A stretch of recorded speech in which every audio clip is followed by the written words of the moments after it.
Good evening, guys. It's Saturday night. Welcome to Pontificating with Pete on Revolutionary Change. Hope you're all doing well.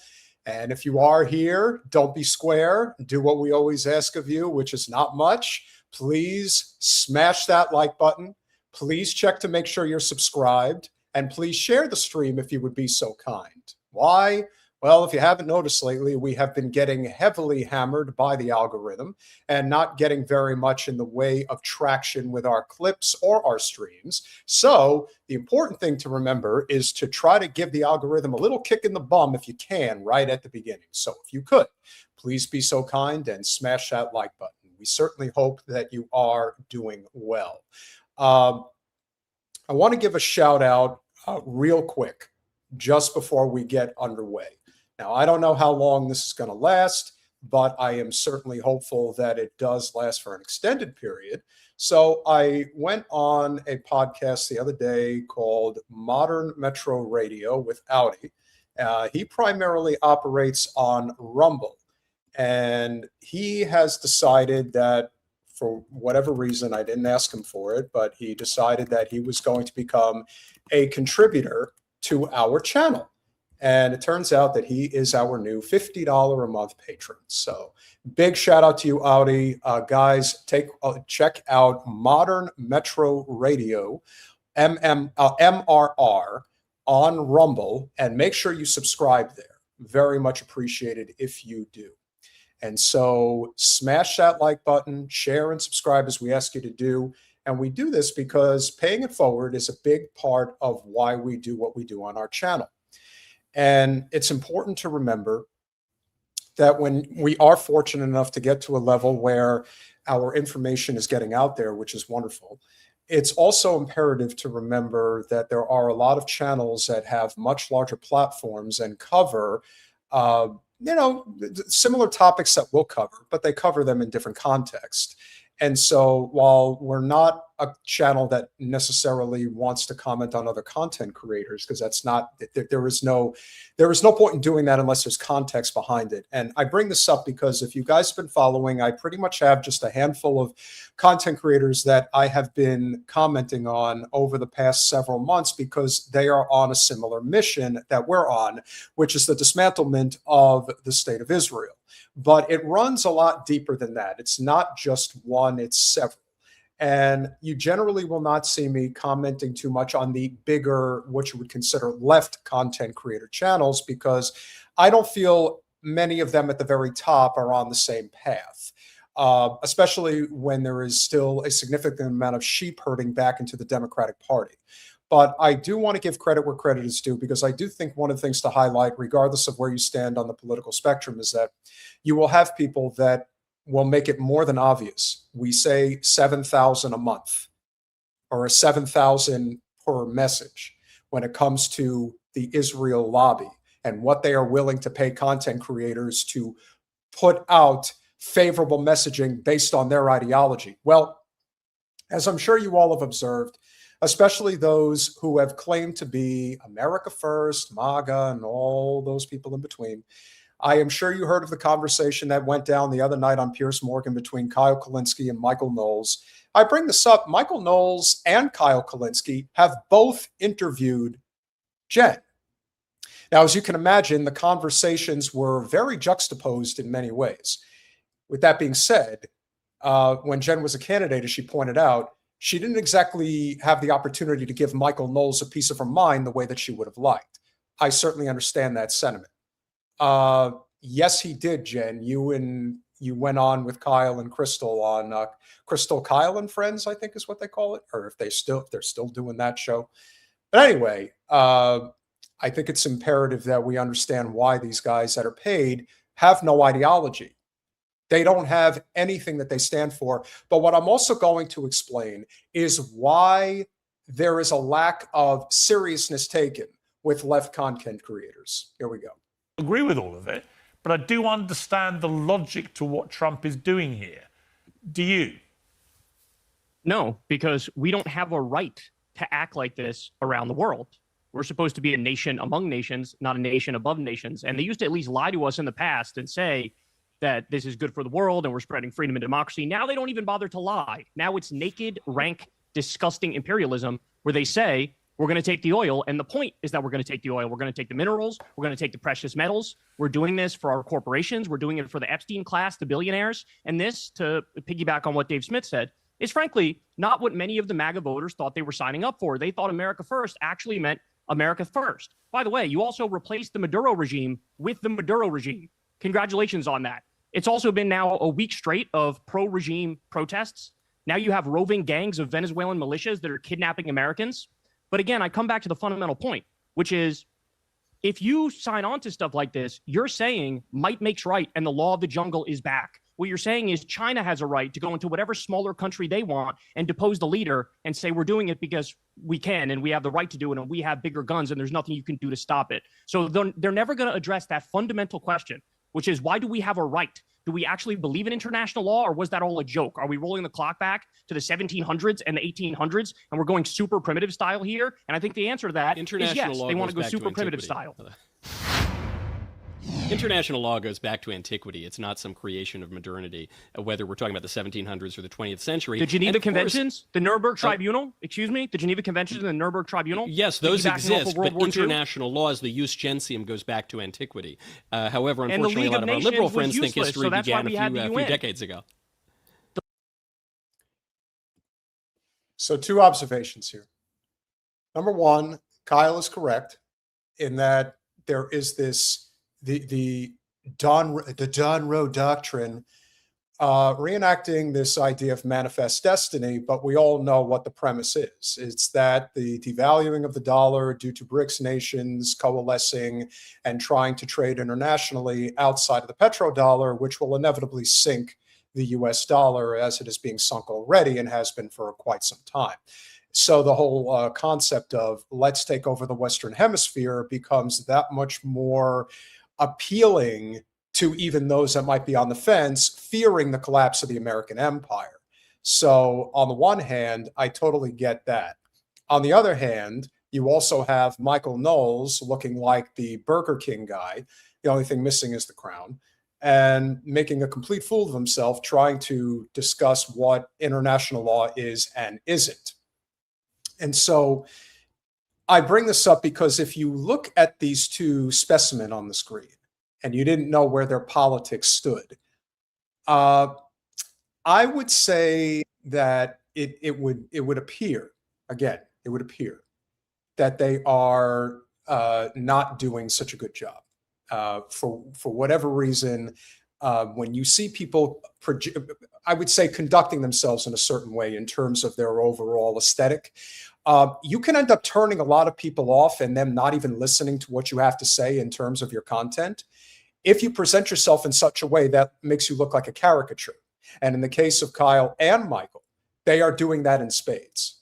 That's why I froze frame it right here, because this kind of sets the standard in many respects as to why they have this, again, it's like a cartoon, but that's not what this is supposed to be about. It's supposed to be about, should the United States be taking on this role of manifest destiny all over again, which is warmongering, nation building, pillaging of resources, period. And the answer, of course, is no, we should not be doing that. But that also shows the gaping hole in the American system where we don't have anything really made here in the States anymore. Most of the manufacturing is done overseas. And so by not having a stable infrastructure at home, we are kind of reliant on, essentially the worst of the worst people having control of what's going on nationwide and worldwide. And their interests are, well, I'm living in the here and now. I'm not concerned about we, the people. I'm concerned about me and my cohorts. So in the end, Kyle is right about this. Michael is wrong, but that doesn't mean that it isn't made for good entertainment. The League of Nations was useless. It fell apart, and that's why we had the UN. That's why we had the Geneva Convention. Right, I'm talking about millennia ago, because we looked not at merely piles of millions but it's true. of Woodrow dead Wilson bodies, failed and with we the said League of that's a Nations. bad idea. We looked at piles of millions of dead bodies and said that's a bad idea. Let's not do that anymore. Let's actually have a framework and rules and laws. And Trump is blowing that up. By the way, He bombed fishing boats from Venezuela, Trinidad, and Tobago, and Colombia. He just did the regime change in Venezuela. He bombed Yemen and Somalia and Nigeria and Iran. He's threatening Greenland and Panama and Canada and Cuba and Mexico. You hear what he said? Like they always do. And this is, again, why Michael Knowles is such a douchebag. And keep in mind, he works for Ben Shapiro. So would it surprise you that he has these talking points? Probably not. But when he says we bombed narco-terrorists, there has been no proof whatsoever that anyone that was bombed in Venezuelan waters were more than fishermen. So the idea that he's going along with this talking point is asinine. I can't for the life of me understand how anyone can't see through this. This idea that they're bringing fentanyl and all these other, again, you can tell when they're getting their talking points, the pro-war talking points. And it's obvious that for Knowles, this is a paying job. Please stop putting that up there. So again, at the end of the day, I cannot understand what leg Michael Knowles is trying to stand on here. He has got no answer whatsoever for basic, I wouldn't even say questions, I would just say basic statements from Kulinski, because he's right.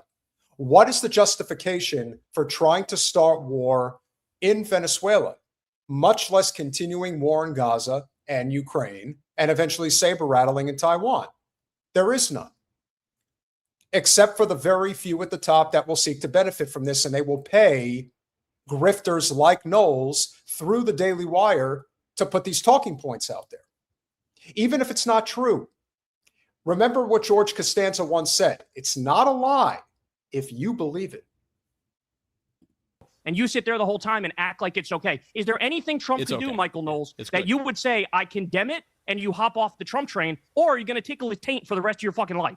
No, there have been plenty of Trump policies that I've criticized because he's only right about 99.78% of the time. Now, if somebody made a statement that was in, let's say, the Democratic Party or somebody who's adjacent to the Democratic Party and said that Joe Biden and Kamala Harris are right 99.78% of the time, you would call them a hack, wouldn't you? You would call them a cuck, wouldn't you? Yes. Well, Kyle's going to pick up the slack. So the First Step Act, I thought, was a misstep. But I would say the rest. Excuse me. I would say the rest of the administration has been very successful. What's your problem? What's my problem? Is that you're a cuck and you're a hack and you're not an independent thinker and you're meat riding Trump. Why do you say that? Know that what he's doing in imperialism, and you don't care. I just answered your question. 99.78%. Congratulations. You rented your brain to a war criminal, pedophile, rapist. I hope you're happy. A war criminal, pedophile, rapist? See, you don't have to go there because, again, just go with what you can prove, Kyle. Donald Trump is a war criminal. And to me, that's more than enough. So if you're a war criminal, I would say that that in itself is a pretty substantial problem. And you want to say that he's a pedophile protector? That's verifiably true. I would absolutely use that. But if you're trying to get people to see your argument, it's very important that you are concise about that. Whoever's doing that in the back, please stop. I want to be very clear that I agree with Kyle on these points. I do not agree with Michael Knowles even a little bit. In fact, he's one of the biggest hacks out there. But again, anybody who's adjacent to Ben Shapiro is going to be a hack of hacks because it's all about money and power. There is no moral clarity in their statements. There can't be. The biggest problem with Michael Knowles is that he claims to be a pious Christian, like in a very big way. Like he's of that Jerry Falwell moral majority mindset, that he's a special person and the rest of us are just sinners. He's a saint. Not really. You brought up a point. You brought up international law, and you made a very false point, a dumb point, which is that international law began only a few hundred years ago. I corrected you, and I pointed out that the international law is part of the Western tradition. That, excuse me one second. It goes back to antiquity. It's a principle of the jus gentium. And then you said, well, international law has failed because of the League of Nations failure, which I think is actually undermining your argument and proving my point and proving Trump's point, because the liberal internationalism that was established by people like Woodrow Wilson did in fact fail, which is why we need to restore an older and more classical conception of the international order, which is precisely what Trump's doing. So I think you've hoisted yourself with your own petard. And then you just make a lot of vulgar sort of non sequiturs because you don't have a leg to stand on. All right, let me bring in... Let me ask you this question. Hold on, Piers. Let Let me ask him a question real quick. Tell me the name of the Minister of Defense in Venezuela. I don't know. So you don't know the name of the Minister of Defense in Venezuela, and yet you want to go to war in Venezuela, which I think, again, you can say is a gotcha, but in many respects, it's just proof positive that the average person doesn't know diddly squat when it comes to politics. And but I want to make something very clear here.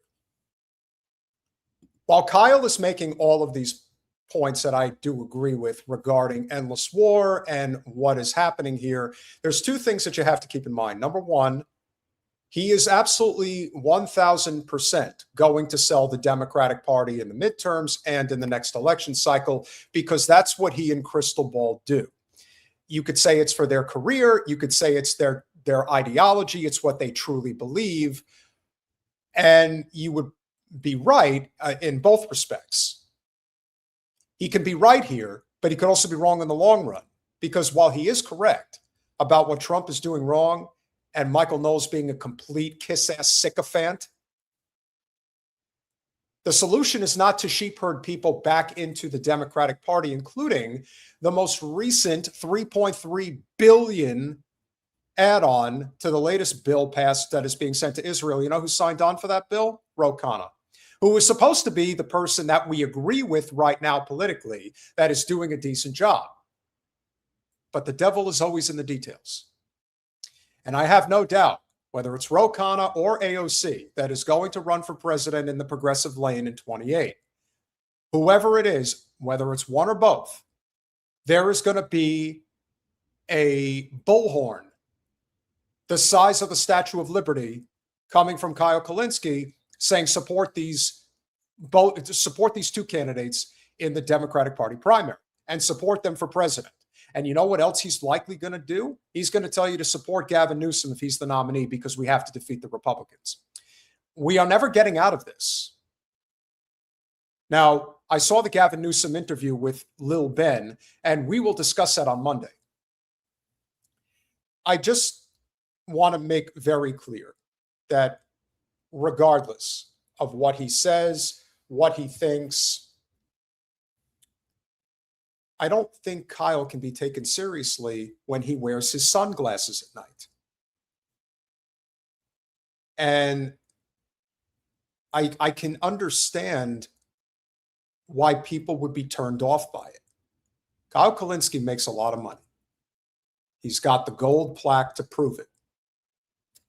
And while I think his takes are good in a number of instances, they're also not good in other instances. And this is a prime example of where you have to be able to have a nuanced opinion about politics. No, I don't think he looks like a pimp. I think he looks like a wannabe Backstreet Boy. That's what it looks like to me. But regardless of what it looks like, it's not a look that the average Politico would take seriously. And over the past few years, his look has given way to, we'll just say, arrogance. And that's not a good look. You can make a good point. But when the surface dressing, it's almost like having a great cover of a book. Sometimes you judge a book by its cover. But if you know the writer's good, you know that you can continue. When the writer has a mixed message and the cover looks shitty, then it's probably worth passing. The only reason I did this clip tonight wasn't to laud Kyle, but to prove what a cuck and a hack Michael Knowles truly is. And who does Michael Knowles work for again? Oh, yeah, that's right. Lil Ben Shapiro. That's his boss. And he's his bitch. So to Kyle's credit, he exposed him in a big way. And that's what needs to happen with these clowns. They need to be exposed. Because if you think it's just about Israel, it's not. So on the one hand, I can appreciate Kyle for what he's doing. But on the other hand, make no mistake, the enemy of my enemy is not always my friend. So be aware of what their agenda is, but never lose sight of the fact that while Israel is the top priority, if it was another issue and whatever the corporate talking point is from that side of the political aisle, that's the one they're going to push. And anything that is interrelated to war is always going to get the thumbs up from those that are seeking to get a payday. And of course, the Daily Wire, well, that is the worst of the worst in terms of those organizations. And those are the ones that we really have to look out for. But in terms of the one organization right now that is making a concerted effort, and I mean a real concerted effort, to clamp down on everything that we're doing, whether it's our channel, whether it's any of our friends' channels, and then it's the people at the very top who are espousing an anti-Israel message.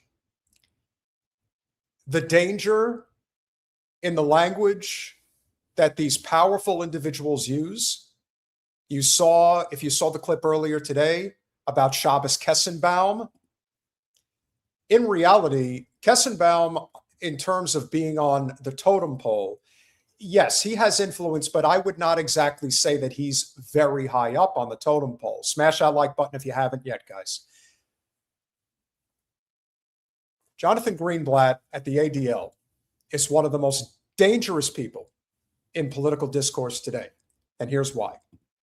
Jonathan, can you comment on Nick Fuentes and what do you actually do that effectively can counter what he does? First of all, two things. Who in the hell says Fuentes? And we're going to get to Nick shortly. Fuentes, that's how you pronounce his name. Now, Jen and audience, I want you to look very closely at the back of Mr. Greenblatt's head. I can't tell if he's got a tiny hat on or if his head is just shaped in such a weird way that it appears that he has something on his head, but there isn't actually anything there. Can somebody please clarify thoughts? He's got a little something on his head. I can't tell. Well, it could be both. But here's what he had to say. And what are your expectations of the government to be critical of a person that has that kind of platform? So for everyone's benefit, the question was, can I comment on Nick Fuentes and what he does, and what are you doing to counter him, and what's the government's role? By the way, his second name is Joseph, a good Jewish name. Nick Fuentes' second name is Joseph? Yes. Look, his last name is Fuentes. Nick Fuentes is a Hispanic person, okay? And he is an open, unapologetic, racist, homophobe, and more than anything, an anti-Semite. He's a toxic, disgusting person, and yet, thanks to X and social media, he's been incredibly effective at getting his message out there. I mean, social media is a super spreader of anti-Semitism and hate. And people like Nick Fuentes, they're like patient zero spreading this. And look, it didn't help us when candidate, whatever you'd call him, former President Trump had him over for dinner, like at Mar-a-Lago a few years ago. And it doesn't help us that when given the opportunity, people in positions of power don't renounce this guy. Now look, to his credit, J.D. Vance has done that. But we have this challenge right now on the right, and it's like a good thing because there are bad voices who've been elevated. Like, look, Nick Fuentes is disgusting, Tucker Carlson is disgusting, Candace Owens is disgusting, and so on. It's always those three. And you know why it's always those three, ladies and gentlemen? Because those three have the greatest impact on the social media discourse in this country away from the state of Israel. They're not going to mention others that are hovering. Now, why he chooses to mention Nick Fuentes when Fuentes as we are going to see once again this evening, is obviously an op. It is pretty, it is conclusive at this point that it's Fuentes, it's Candace Owens, and it's Tucker Carlson. And those same people get mentioned over and over and over again. And the reason they get mentioned over and over and over again in a negative light is because they haven't gotten their mind right. And that's a big deal. And that's why Greenblatt mentions them incessantly, as they'll do a lot of others. They're not going to mention anyone else, because pretty much everyone else, whether in conservative Inc. or in the Democratic sphere, are going to say the same thing. Now, I believe Greenblatt has a few more people to mention. But there have been good people like Ted Cruz and Ben Shapiro and Mark Levin. Three of the biggest Nazis this country has ever seen. Mark Levin, who is screaming his head off that we must go to war in Iran. Ben Shapiro. Ted Cruz. Ted, I wear 4-inch lifts in my shoes, Cruz. That's true, by the way. Who are pushing back on these, Speaker Johnson, pushing back on these revolting lunatics. So to answer the question, I think the only way we are going to defeat the rising anti-Semitism on the right is from the right. I think the only way we're going to defeat the rising anti-Zionism on the left is by people on the left. So what I try to do at ADL, what we try to do, is to provide data, is to provide tools, is to step up, but often quietly behind the scenes. It doesn't help. I don't think it helps the Jewish people, and it doesn't disarm them when I go after Nick Fuentes or Hassan Piker, a revolting person. So there you go. You got your one content creator in left politics that they really hate, and that is Hassan Piker, or Cenk's nephew, as they like to say as a reference. And the reason I believe they reference Hassan Piker is because his message has been extremely consistent against the state of Israel, and he's got a very large following. So when you have a large following and you go against the grain and you ultimately run the risk of becoming a, we'll just say, podcast statistic, well, then you get the wrath of somebody who truly has money and power at their disposal. And Greenblatt has a lot of it. Just as Kessenbaum said, I don't care if they think we run the banks. I don't care if they think we run Hollywood. I don't care if they think we have horns growing out of our heads. As long as we can have that power, no problem. And by the way, if you are anti-Semitic or have anti-Semitic thoughts, we're going to try to put you in prison. That's the next step. In case you were wondering how far they're willing to take this thing. Hamas Piker. He's here in LA. And he's a... I will say this, as much as I'm not into the nicknames and that shit, Hamas Piker, it's actually a good nickname. But hey, wear that with wear it as a badge of honor as far as I'm concerned.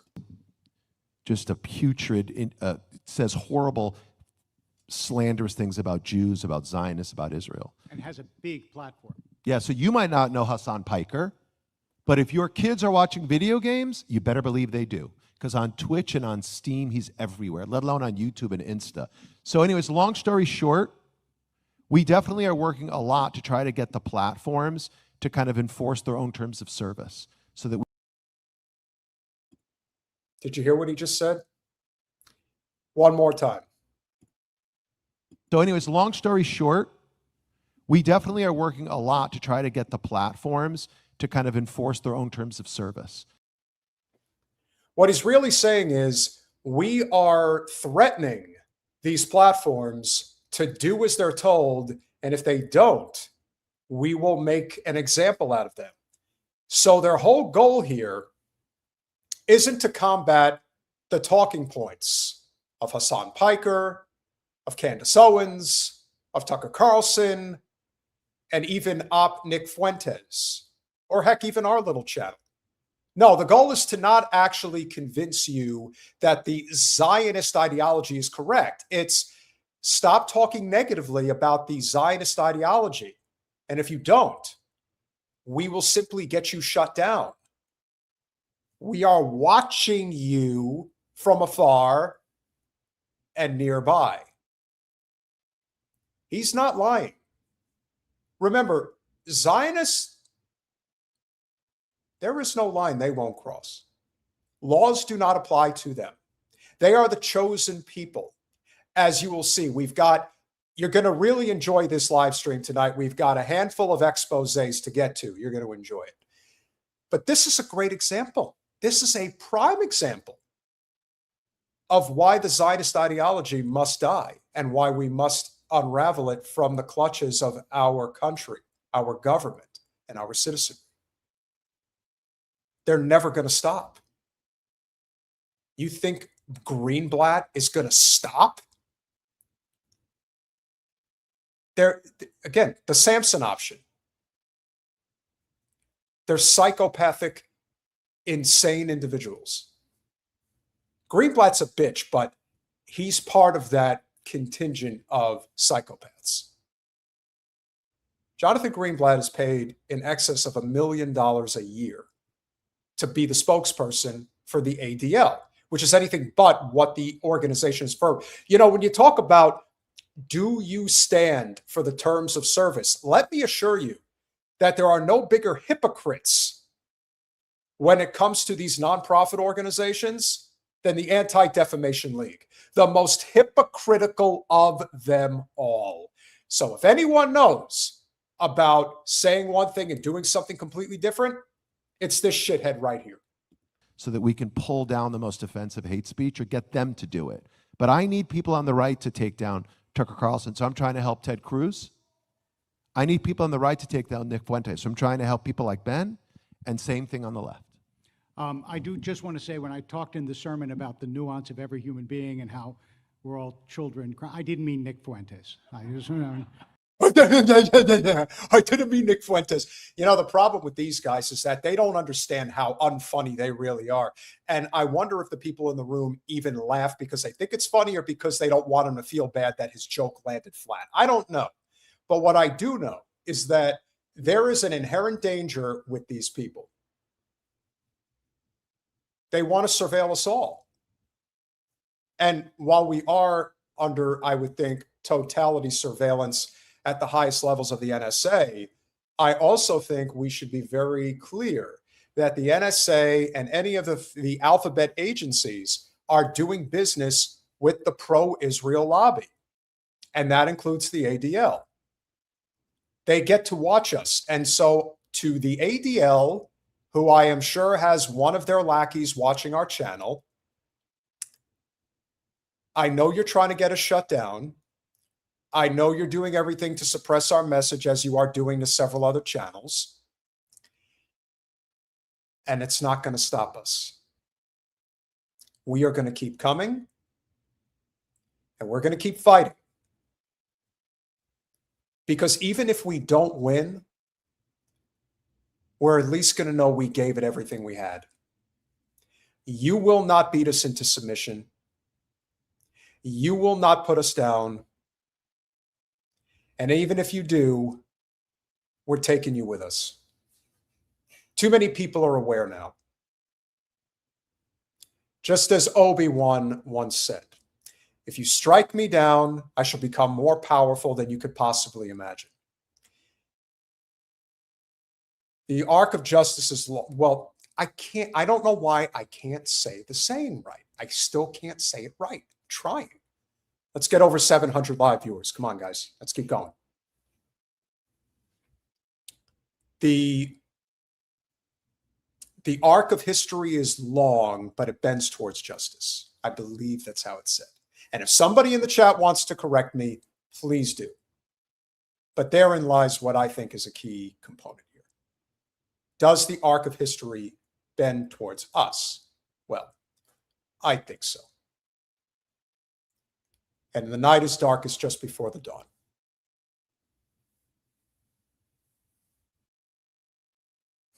Thank you, Teresa. So I bring this up as I brought up what the ADL is up to, which should not surprise anybody.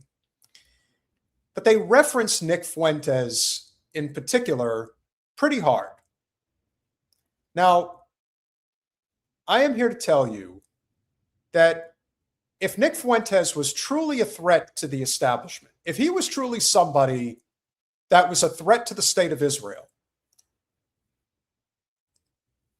and I've mentioned before that the moment I knew that Fuentes had hit the wall and you knew he was not for real was when he suggested that Israel had nothing to do with Charlie Kirk's demise. And little by little after that, we've seen many of such instances related to that. And this is the latest one when it comes to Fuentes. And needless to say, I think it says it all. This whole pedo thing, it's like, is it really pedophilia? I don't want to be the one that has to say it, but I guess I'm being forced to say it. It's not really pedophilia. Okay. Yes, it is. It is unequivocally pedophilia when we're talking about underage girls and Jeffrey Epstein. Now, those that are the groypers will suggest that this is just him doing shock jock commentary. You don't make shock jock commentary about things like this. And the one thing that has never changed, this man hates women. Now, does he hate them because he's a closet homosexual? Or is it because he's just not good with women? Or he's terrified of women? I don't know. Maybe. But I also believe that there are a lot of people that follow Fuentes. And as I've said, his following is very devout, very much committed to him and supporting his agenda. And so I ask anybody who has listened to him, and then I would ask anybody who is enamored with his commentary, and I would say this: is it entirely plausible that a lot of his supporters are people that just want to see the world burn because the world has done them wrong, or they feel that they've been left behind, or they feel that they haven't succeeded, and he is their outlet? He is the person that they go to that allows them to feel validated because nobody else is validating them, because deep down he feels the exact same way. I think that there is some truth to that. And whether there is any truth to, does he really believe that Epstein was a good guy, or that what actually happened on that island wasn't so bad, or that they weren't exactly, it wasn't exactly pedophilia? Why is that? Because they have hair on their private part? Is that how you define it? Even if it's an 11 or 12-year-old? That's not pedophilia? That's a child. And you know that. I know there are people who think that you can joke about this, but this is not something to joke about. There is nothing funny about what happened to these kids. There is nothing funny about what happened to these women. Did you just see what happened to Trump's spiritual advisor, Robert Morris? He finally got convicted for child rape. Got a slap on the wrist, 6 months. That's what he got. And this is one of the biggest reasons why most women do not come forward, especially if it is somebody of wealth and power, or one or the other, or both. And why is that? Because as you can see, even if you get them, and it takes a lifetime to do it, well, you understand why most don't come forward. 6 months, probably in a minimum security prison, a country club, if you will, like Epstein had in Palm Beach County, Florida. You can understand why people feel defeatist about this. So when Fuentes makes this type of commentary, even if he's doing it as a shock jock commentary, there is zero excuse for it. In fact, it does give way to suspicion that he's got a hell of a lot more skeletons in his closet that even I thought was possible. But he's got more to say. Okay. They weren't trafficking 5-year-olds. It was like they were technically not legal. Big difference in my... Kids. They were kids. These weren't 16, 17-year-olds. And he references a 5-year-old. A 5-year-old in some respects is still considered a toddler. That's what you're going with? Yes, I understand he likes to stick his foot in his mouth. I know he thinks he's edgy because he says, I'm just going to say it. Epstein was cool. Okay, I'm giving you my Nick Fuentes impression. Look, I know I act like a teenager. And so the only girls that are interested in me are very young teenage girls. And I kind of want to date one, you know? It actually hurts my throat to do that.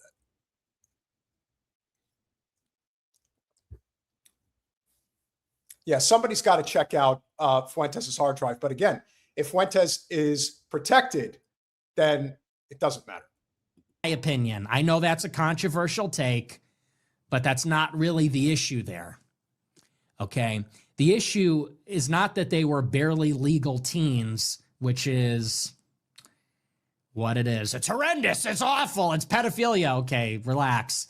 No, the issue is that Epstein is a Jewish spy, probably working with Israel. Probably?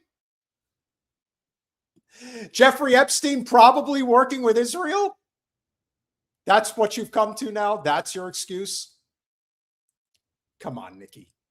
You got to try a little harder than that. You don't want to just kind of make it obvious. You're making it too obvious to the point in which, hopefully, if the Groypers are seeing this on Rumble or on YouTube, have a little bit more sense about who's guiding you in the right direction. Nick Fuentes is guiding you to a road to nowhere. That's where he's leading you. That's the dilemma there. He's working with Israeli intelligence. Why is that a dilemma? Why would that be a dilemma? It's not a dilemma. It's a fact. I don't know what they have on Nick other than what Candace Owens has to say about Nick, which I agree with 100%. And this is why, again, I know that they've been going back and forth. And again, I don't get into that bullshit. Thank you, Bill. Really appreciate it. So Candace had something to say as well about this statement from Fuentes. Society for no reason. How easy is it not to do that? Okay. Not to try to use some technicality, which, by the way, who do you think is in control of these definitions, by the way? I mean, they are changing the definition of what it means to be a girl and a boy right now. So if you can find, well, look at this definition. Technically, if the person is 11, if the person's not under 5, who cares if they're prepubescent? The point is not pedophilia. We've expanded the definition. We're constantly expanding and changing definitions to confuse people against common sense. Okay. And she's right. That is the whole point. But also it is to prey on the vulnerable.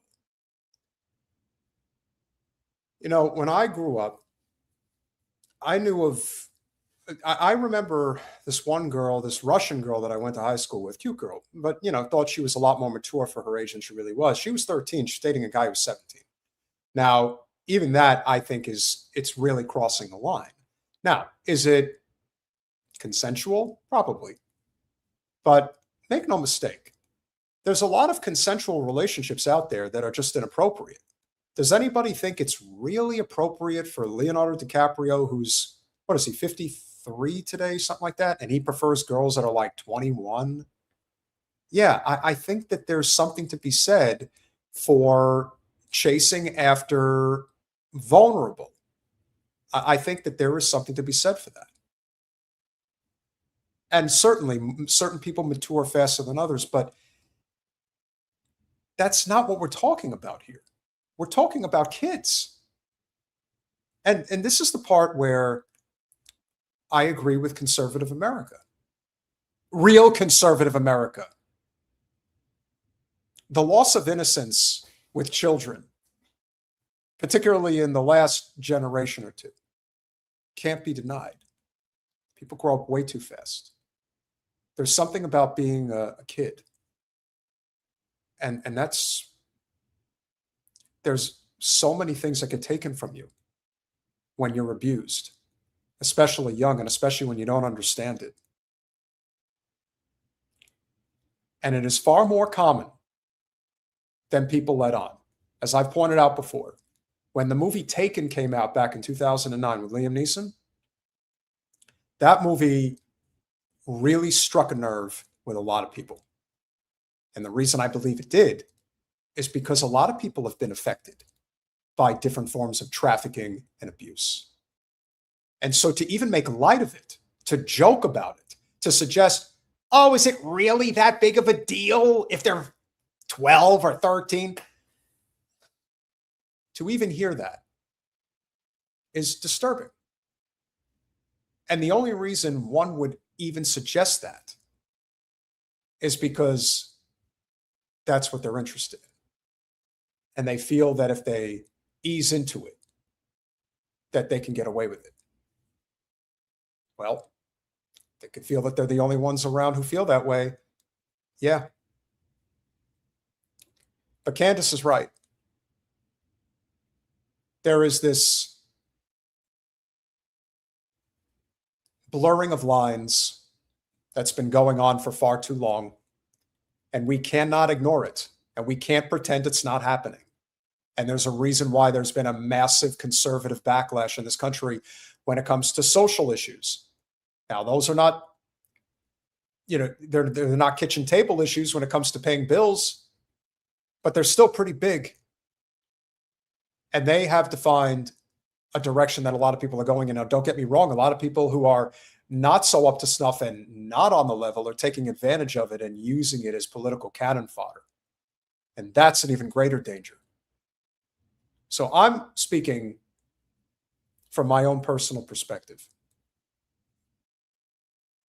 The loss of innocence can never be regained once it's taken away. And so for Nick Fuentes to talk that way is abhorrent, to put it mildly. But the sad truth, ladies and gentlemen, he's not the only one who thinks like that. That's the danger. If you are sexually interested in prepubescent children, you're a pedophile. How about that? Is that easy? Thumbs up? Cool? We good?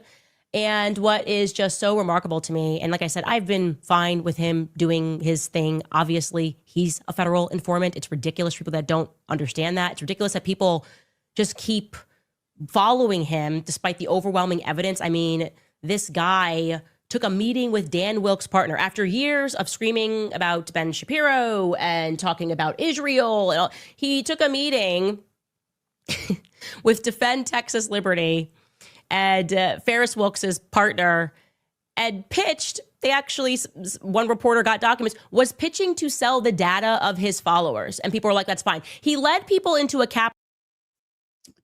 Okay.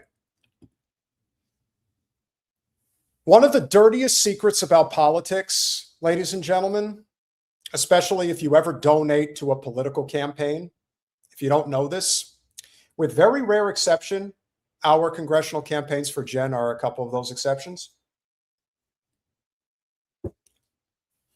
A lot of companies pay a lot of money to get their hands on voter and especially donor data. I consider it extremely intrusive. And if you do not get permission from your donors to repurpose that information for others to contact them with, to me, that should be a crime. You want to say it's a misdemeanor and a fine, whatever it is, it should be deterred. But if you want to know why you get 7,000 texts on your phone asking you for money, it's because somebody likely got a contribution from you and they sold your information to somebody else so they can repurpose it over and over again. So the fact that Fuentes, with his potential millions of followers between all social media, the fact that he's doing that, yes, I know we're being followed. The fact that he's doing that shows you what a slime bag he really is. And if you're a Groyper and you support him, just know he's selling your information to the highest bidder. Like Jen said, amendments 4th, 5th, and 6th. Goodbye. They've been gone. Now, could people technically honor those amendments if they chose? Yes, but they are not under any lawful obligation to do so anymore, which is why Fuentes, once again, is proving that you're a sucker if you believe in him. Again, it's no different than a Zionist pastor or rabbi. They're one and the same. They're leading you to a road to nowhere. With a bullhorn and said, ignore police, storm the barriers, as if he had fed instructions. And we know for a fact he was informed the night before by Milo Yiannopoulos that the feds were going to be, that there was some Fed trap happening. And despite that, he went with a bullhorn. He didn't just attend, he had a bullhorn and he's telling people to storm and he doesn't get arrested. And his lawyer wants to go off record when he's asked directly about whether or not he is a federal informant. It's been so in your face and obvious. The ridiculous, I just got $250,000 in Bitcoin from France from a guy who's killed himself and published a letter 24 hours after he was dead because he set it on a timer and it's in perfect English. And anybody who's ever been to France, French people don't speak perfect English. They are not writing a letter in English, even if they speak perfect English. It's just been so absurd that it offends my senses. It offends my sensibility that people have been following him. This is a Glee Club kid, okay? He's dramatic. I like Nick Fuentes clips, like I like watching Real Housewives clips. And this is, by the way, the problem, as I've said, that heterosexual men cannot continue to follow theater boys. This is actually an illness in our society, is that people who are playing the part of men and are actually at their core theater boys and want to go to Congress and want to have platforms and would never fight wars, they are, for whatever reason, being listened to by actual men. I understand what Candace is saying here, and I actually agree with a lot of it, and I'll explain why. So there is a loss of, we'll just say, masculinity in this country in many ways. Now, do not misunderstand. Masculinity is not machismo. But you have way too many people in positions of power. Think of Shabbos Kessenbaum. Think of Ben Shapiro. Think of Nick Fuentes. What do those men have in common? Just as Candace said, you put certain types of men, emasculated men, in positions of power, and they are typically the most dangerous. They are the ones who want to exact retribution on those that they perceive as, I don't know if it's necessarily that they're stronger than them or they're more masculine or their virality is very strong. Whatever it is, it's a common element, a common theme that I see all too often in politics when those want to exact their power. They want to prove how tough they are. We have seen that with Hillary Clinton and Debbie Wasserman Schultz. I'm going to show them that women can warmonger just as good as men can. And an emasculated man, like a Nick Fuentes, is going to say, I can warmonger just as much as Vladimir Putin or Volodymyr Zelensky can. I'm just using that as a reference point, but you understand what I'm saying. And so Candace, while she believes in obviously traditional values, does not support, the gay lifestyle, whatever. That's her problem. But on the other hand, it's still tapping into a serious problem. And that's the real danger. And that's why these movements become exponentially large. Fuentes' movement is no joke. It's big. And it's amazing watching a lot of his supporters defend him, defend what he's saying, even in light of what he's just said. Even in light of that. I think Epstein is cool. Is the age of consent really need to be 18, or could we lower it down quite a bit? You know, maybe to as low as it used to be in Kentucky. This, to me, is a watershed issue that a lot of us should be concerned about. And as we continue to sink deeper and deeper and deeper into the abyss, there is a reason why, if we were living in a country that was stable economically and politically, the commentary from the likes of Fuentes would be reduced to 4chan and Reddit. But because our country is spiraling towards an empire collapse, voices like Fuentes are gaining a lot of traction. So that should tell you pretty much all you need to know. And that's why we're speaking this type of truth to power, which is essential if we're going to save our own country. It's not likely, but it pays to know the truth. With that being said, if you're all enjoying this commentary so far, which over 800 of you are, please consider going over to patreon.com/revolutionary change. For as little as $5 a month, you can become a supporter of our small but mighty, yet really suppressed but still growing channel. And we have a plethora of super chats, and we want to get to each and every one of you so far this evening. John Stitch, thank you very much for becoming a YouTube member. We really appreciate you being here. Rizio P, thank you for becoming a YouTube member. Really appreciate it, my friend. Gezin82 with the $5. Appreciate you checking in. Kyle, critical of Democrats all the time, but he is a leftist. I keep up with Kyle almost daily. I would definitely say that as much as I detest Kyle's adjacency to the Democratic Party establishment, his politics are very much Bernie Sanders left populism. I'll give you that. Like that, I don't disagree with. So that's a fair point. I'm not going to disparage him for that type of ideology. How he thinks we can get there is a different story. Gezin82 with the $5 again. Kyle started his YouTube channel as an atheist. I've been following him since he started his career. He's odd, but stands on principles. Look, as Jen and I have pointed out, Kyle got in on this game at the right time. That's why he was able to build such a substantial audience. But when they did the adpocalypse, which I want to say was like 2017, that was really when everybody got completely stunted and the message got shut down. And it's pretty much been that way ever since. But point well taken.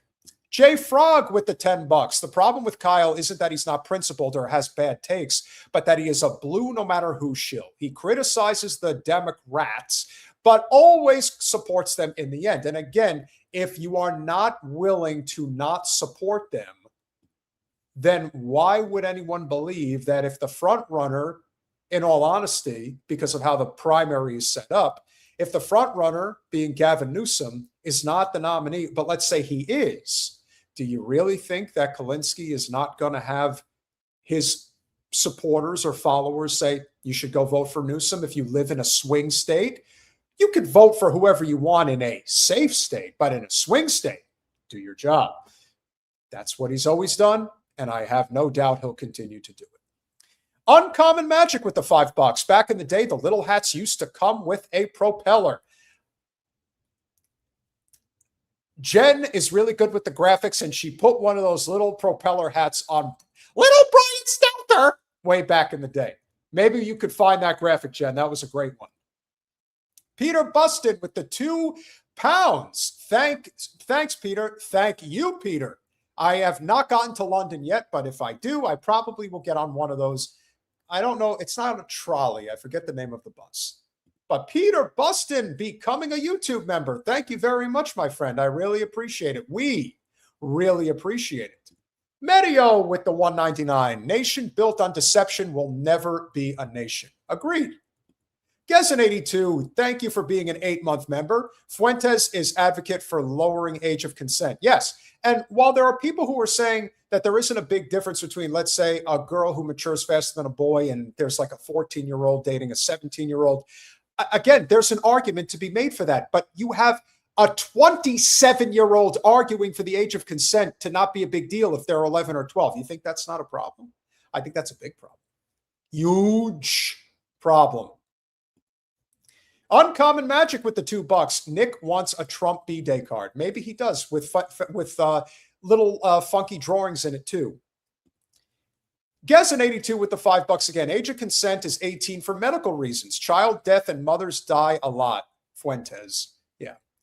I would not, I mean, again, maybe he knows that, maybe he doesn't. I don't know. But heck, not looking good. Crazy Zabo with the $5 super sticker. Thank you very much, my friend. Mark J with the $2. Thank you, Peter. You're courageous. Thank you for always supporting us, my friend.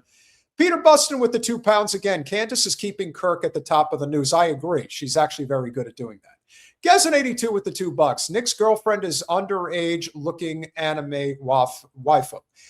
Maybe. Anything's possible. And finally, Libertarian Social Democrat with the 199. Family mommy vlogger exposing kids has to stop now.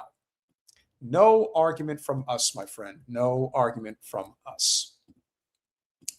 Now, speaking of the Zios and the misbehaving of their people, of which there is plenty, we have obviously heard at length about the nonsensical bullshit that has come out about the Somali community in Minneapolis. Are there bad actors, bad apples in any culture? Absolutely. You dig in far enough, I am sure you will find them. But as we saw, especially with Nick Shirley, his modus operandi was to say all Somali people are bad, kick them all out, which again strikes at the heart of the fact that they do not support Israel.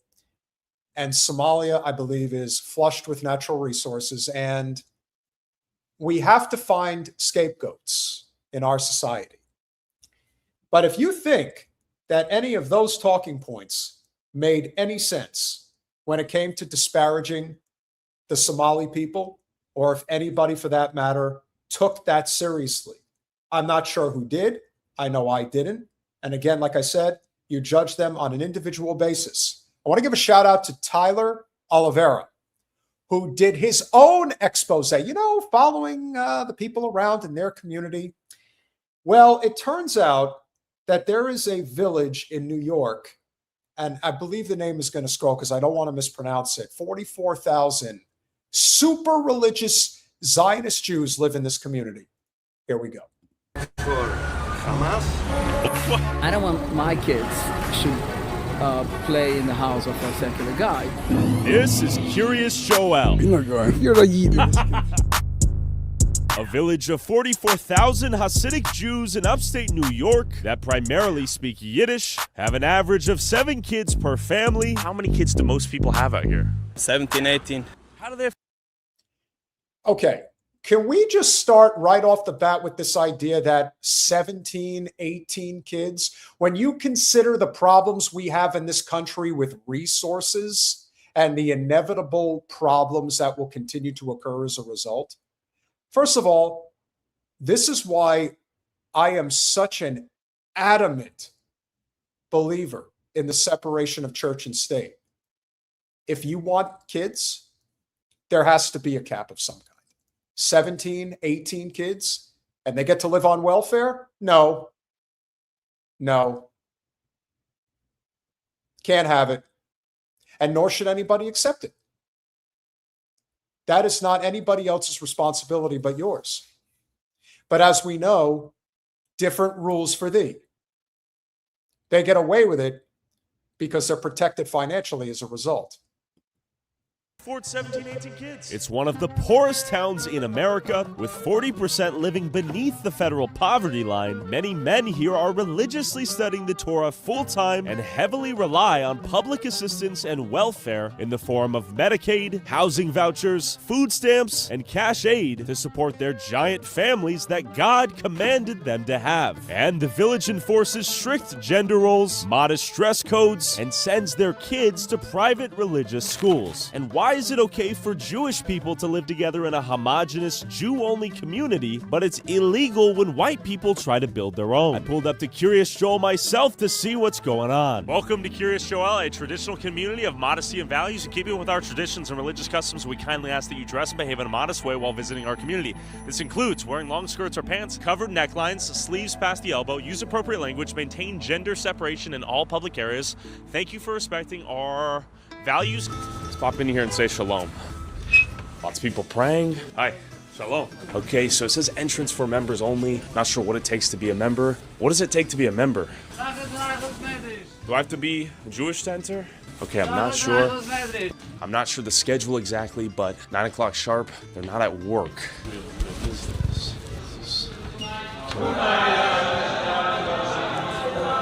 Okay, so I guess everyone's praying right now. So you gotta wonder what these people do for employment. You'll notice the Mexicans out here are doing the hard labor, and the Jewish people, I'm not sure what they do.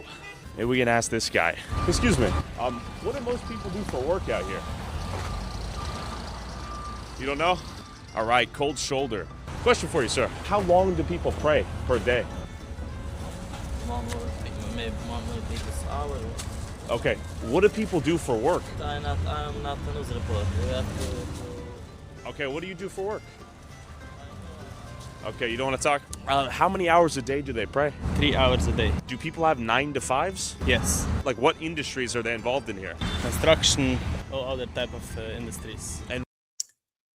But we actually just do the paperwork. We don't actually get our hands dirty. We, well, you know the reason. I'm just pointing that out. What do you do? I'm a student, and also I'm doing home care. What are you studying? I'm studying Torah. Torah? Yes. How old are you? Our holy Torah. And who pays for education? I try to work on overtime. Overtime? Yes. Where do you work overtime? I work home care. Home care? Night, yes. Is it like, do you have kids? I have kids, yes. How many kids? 3. How do you afford to raise 3 kids while being a student? Because I work very hard. I want to study the Torah. I'm very proud. How do you afford to study the Torah, though?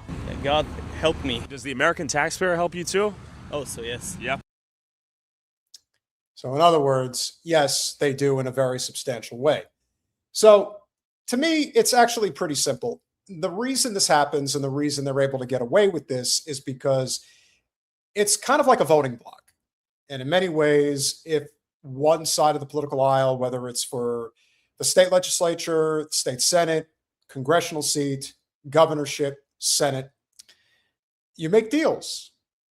You want all the votes in this community. Let me tell you something. One thing about a community of this size, 44,000 people, let's assume that at least 15,000 of them are adults, somewhere in that neighborhood. Let's just say it's somewhere between, say, 12 and 15,000 adults. Do you think for 1 second that they don't know how to vote, that they're not all voting the same way? That's a very powerful voting block. And that is a very powerful negotiation that they put forth and say, you must give us what we want, and then we will all vote your way. That is what we do. And that is what happens here. That is one of the reasons that they're able to get away with this, aside from having the backing of all the pro-Israel Zionist organizations. They exercise their power. That's the reason why this guy can stand around in the middle of the day and not have to work and live off the rest.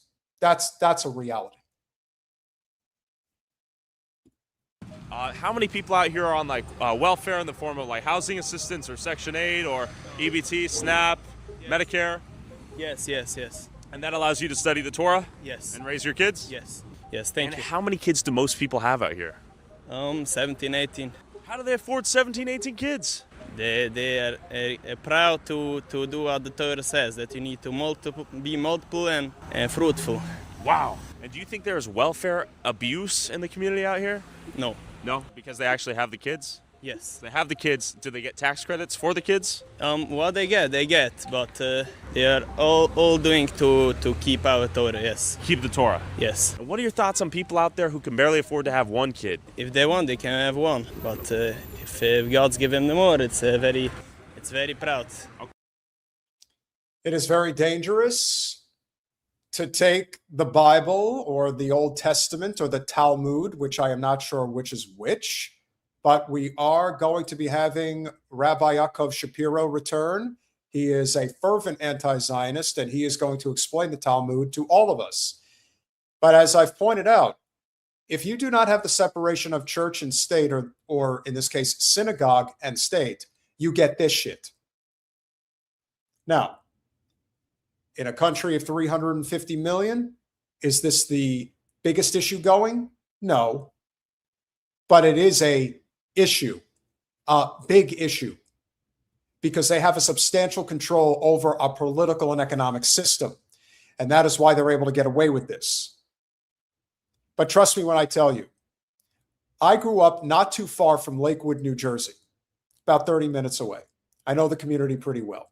Needless to say, it's the exact same thing. Now, there's not too many of them around the country, but you better believe that they have similar privileges and the ability to never actually have to go out and earn an honest day's pay. This is what they do. This is religious power in working in real time. Go and see if this exists in any Christian community or Muslim community or Buddhist community or Hindu community. I doubt it. Okay, shout out God. Yes. Okay. One thing, we are very against the state of Israel. It's a very big problem for us. Yeah, so you guys don't approve of a state of Israel before the Messiah comes, right? Yes. Zionism is not Judaism. But there is a very interesting take, because as Rabbi Yaakov Shapiro will also point out, the state of Israel. It's a very big problem for us. Yeah, so you guys don't approve of a state of Israel before the Messiah comes, right? Yes. Zionism is not Judaism. Now, this is not the case with everybody in the community, as we have seen, just like you had a handful of them calling this guy Hamas. But the good news is that at least some people have some semblance. Now, their reasoning may be different than what our reasoning may be. So it is a conundrum, to say the least. And this is also something that I think paints the Jewish community in a very negative light, because not everybody's like this. But this particular community, like I said, a lot of money, a lot of influence, a lot of power. Now, are they going to get the same type of scrutiny that the entire conservative Inc. movement descended upon the Somali community in Minneapolis got? Of course not. No one's talking about this. But we are.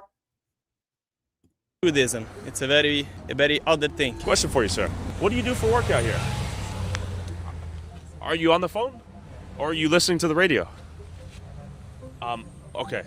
Damn. It's tough to get some answers out of folks. What do you do for work? Nothing. How do you make money? My wife. Your wife? What does she do for work? What is this? Interview. Good to meet you. For YouTube. So your wife works, and do you study the Torah? Have a good day. How many kids do you have? Have a good day. How many children do you have? Okay, thank you. Well, that was fascinating. Excuse me, do you study Torah? Study then? Torah? No. What do you do for work? Do you have a job? Does your wife work? Are you a student of the Torah? Yes. Do you work a job for money? I? Yeah. No. Does your wife? Yes. She does. Does your wife go to work to make money and you study Torah? Where are you? Tyler, good to meet you. I'm just doing a YouTube video about this place. I find it fascinating. I don't have time. I have to. But where are you going if you don't work? I study. So you study. And does your wife work? What industry does she work in? Teaching, education, Teaching. Children? And how do you afford the kids if you don't work? Your wife? Okay, thank you. Sounds like a great setup. Damn. I might. Okay, so if there's one thing a lot of people need to understand about this particular community, and this particular form of Judaism. The abuse of women is very real. Jen, can you remind me of the lady that we had on the channel that had spoken? She spoke with us. She escaped this world. That's it. Okay. So if you guys want to go back into our archives and truly understand what this world is about, check out our interview with Dr. Sarah Glass. Now, there were many reasons that she left this life, but one of the main reasons is because she's a lesbian. And needless to say, if you want to talk about a community that shuns anything that's different, this is the community. And her book is Kissing Girls on Shabbat. Definitely check that out. There's also one other thing that I want to point out, which should be obvious to a lot of people here. Why do these people look the way that they do? They look this way because there's a lot of inbreeding. That's a very common practice in these communities. First cousins, very common practice. So understand the reason they look this way. It's not a mistake. It's not an accident. This is how they are. So if for anyone who is curious, and you know what ends up happening as a result? A lot of sickness, a lot of diseases, genetic defects, a lot of problems. But don't tell that to them. Religion is more important. I have to get in on that. Excuse me, what do women work at here? What jobs do women work in here? Is it mostly childcare? Okay, cold shoulder. Do you work a job as well as raise the kids? Do the women raise the kids in?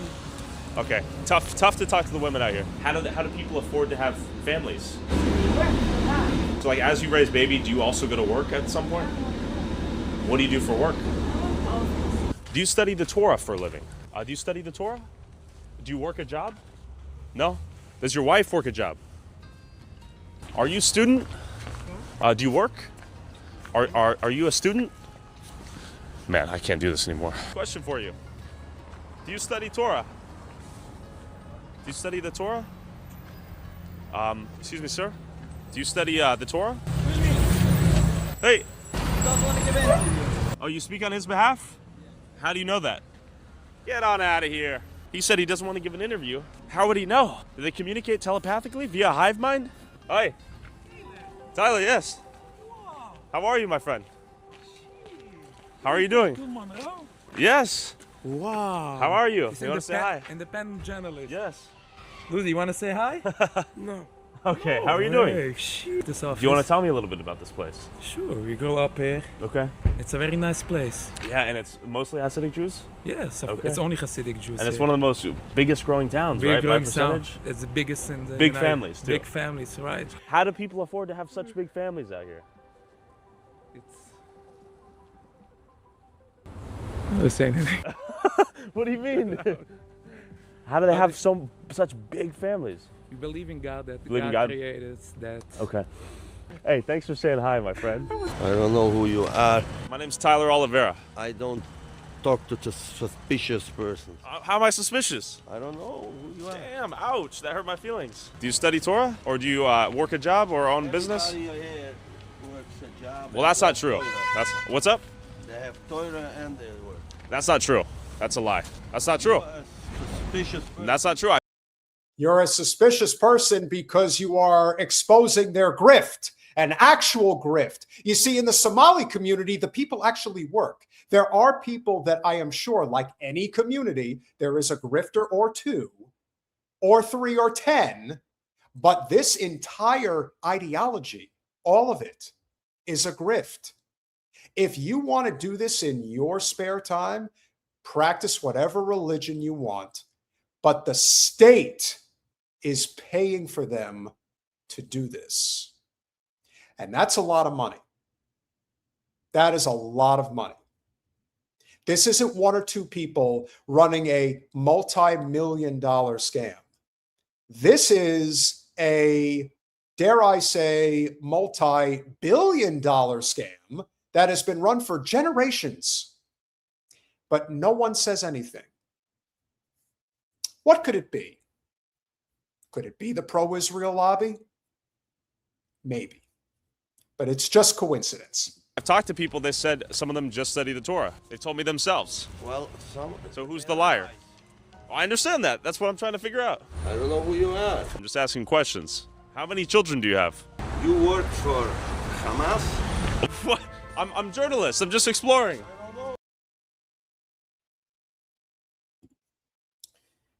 Do you work for Hamas? That's the concluding narrative. Do you work for Hamas? Hamas. Do you work for them? Because why else would you be here? Like I said, there are members of that community. It's a specific sect of the Hasidics that do not believe in the state of Israel today. They believe in it eventually when the Messiah returns, or appears for the first time, whatever it is that they believe. But this person kind of brings the entire message all together, doesn't it? You must be working for Hamas to expose our grift. Because why else would you be here?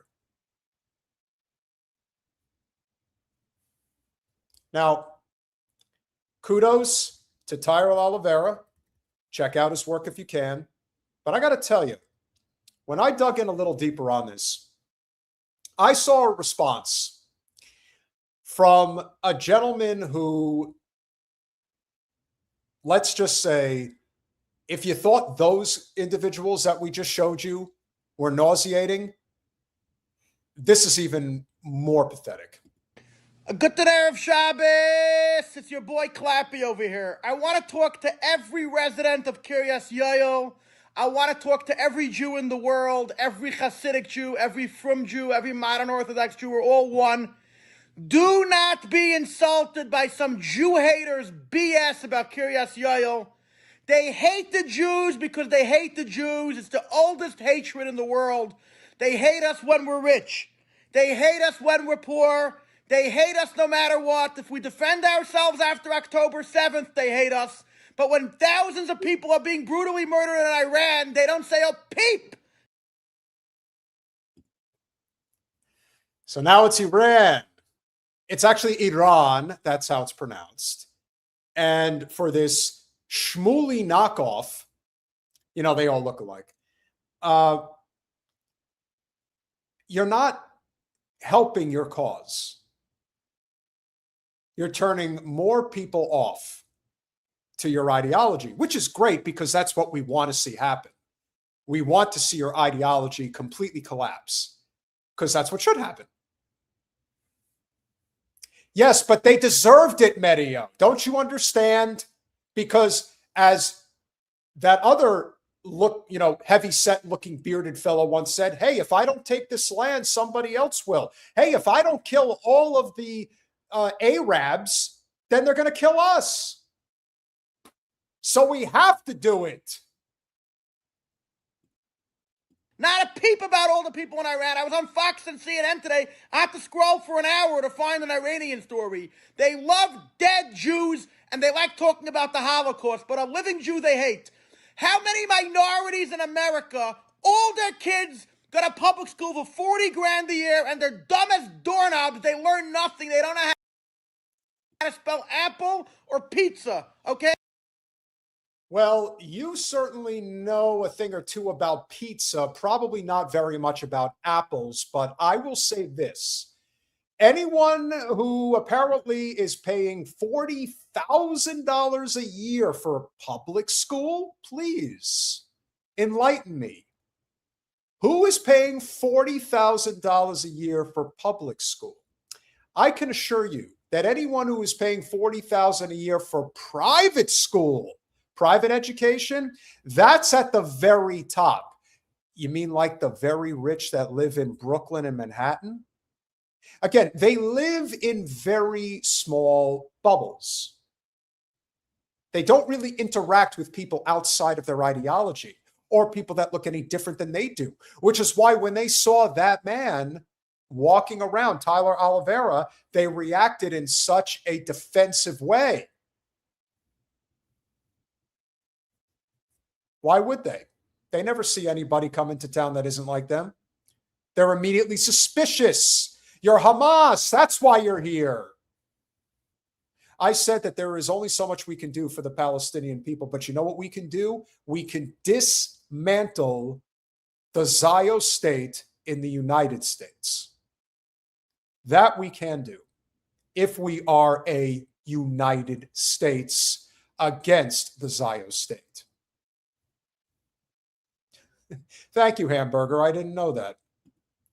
The kids in American public schools learn nothing, costs the taxpayers trillions of dollars. The majority of non-Jews in Trillions of dollars? Now it's trillions? Man, this guy's a real blowhard. America are divorced. They're divorced. They're on welfare. People employ people at minimum wage in these big companies by the millions. They teach them how to get on every program. The Jews that are a fraction of a fraction of a fraction of a percent in this country, and of them, a fraction of a percent get programs, and oh, they caught the Jews. Stop it. Don't even defend it. They hate us. The Jews in America built the hospitals. The Jews in America built the economy. The Jews in America don't even use the public schools. We go to private schools. Okay. You didn't build shit. You paid for it, and you had somebody of a different culture and of a darker skin tone build it for you. You didn't build anything. Just keep it 100%. Just keep it 100%. We built it? No, you financed it, and somebody else built it.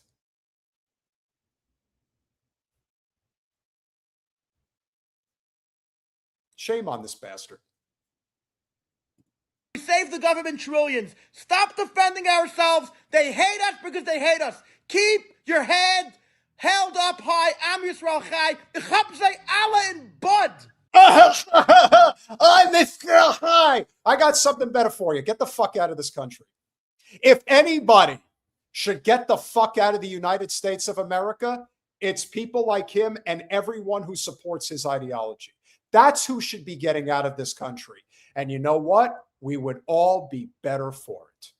So thank you, Tyler Oliveira, for exposing what will likely not be a viral moment, because again, stories like this are not supported by the corporate algorithm. They are supported by the real working class and revolutionary class of the United States. And I will say something else. That guy, he's scared. And he should be. He should be very scared. They've never had to fight to defend their ideology like this before, ever. And every day that passes, it becomes more and more obvious that they've lost control and they're never getting it back. And they don't know what to do because they know everybody hates them. And rightfully so. They've earned it. You know, there's a lot of people that are hated that didn't do anything to earn that hate.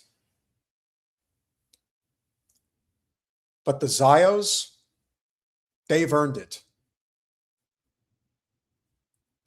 You know, they talk about people hating them. They hate us. They hate everything about us.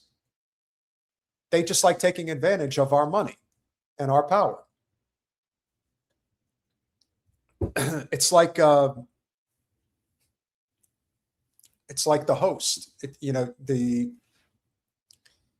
We can't detach. It's like a leash. That's what they are.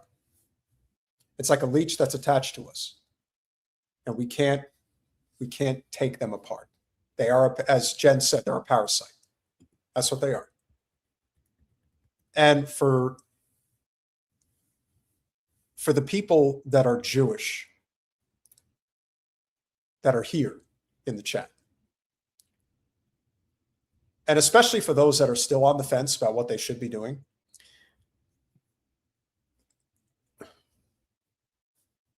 you have to speak up and out against these people. You have to. Because if you don't, you are going to cede so much more territory to the people that want it to be a Jew problem. And if we just did away with the Jews, then everything will be fine. No one hurts Jews more than people like this. So speak up, speak out, and free Palestine. Now, it's not just them that's a problem. As we constantly have to point out, the Jewish Zionists provide the resources, the Christian Zionists provide the numbers to control the voting blocks. Now, clearly those Jewish Zionists, or at least most of them that identify as Zionists, clearly are voting along those specific lines as well. However, their numbers are infantile, tiny, compared to the type of numbers that the Christian Zionists have in this country. And the organization that has the most in terms of numbers,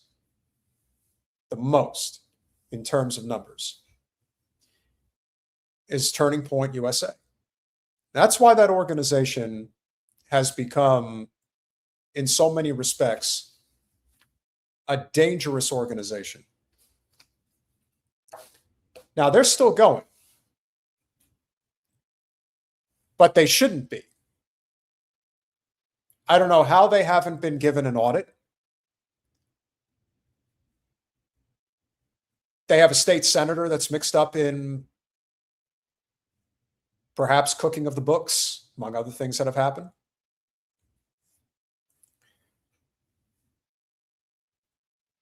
But I want everyone to understand that this is, it's more than just that. There were a lot of things going on behind the scenes just prior to Charlie's demise that people didn't know about, that maybe you still don't know, but you're going to find out tonight. Number one, I said that I was going to address Tyler Bowyer. Now, it seems to me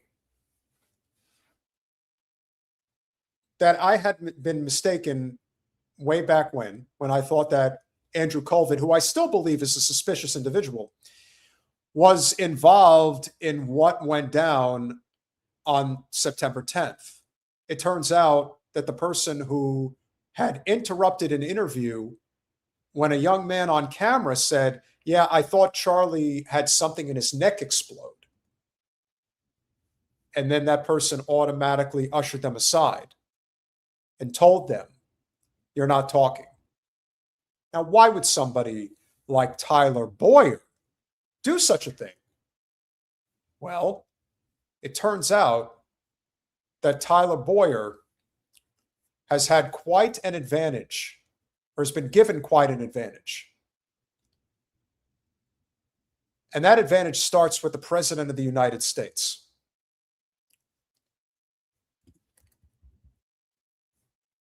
Tyler Bowyer has a rap sheet, a long rap sheet.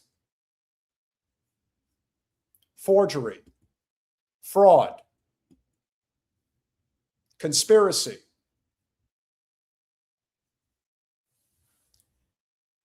fraud scheme, practice, conceal. Goes a long way. It's got a lot of dirt on him. Well, Colin, if you can please, I need that tweet.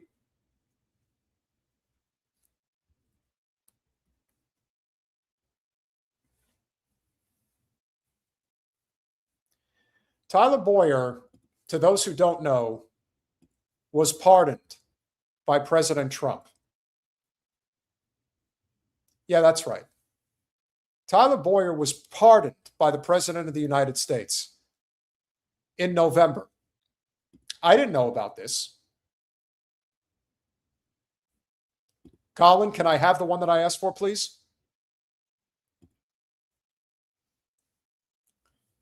Less than 2 months after Charlie Kirk was assassinated, Donald Trump pardoned 11 Arizona fake electors. Among the names pardoned by Trump was the COO of Turning Point USA, Tyler Bowyer. Now, this was just dropped a couple of days ago, and that's how I came across it. But I had no idea this happened.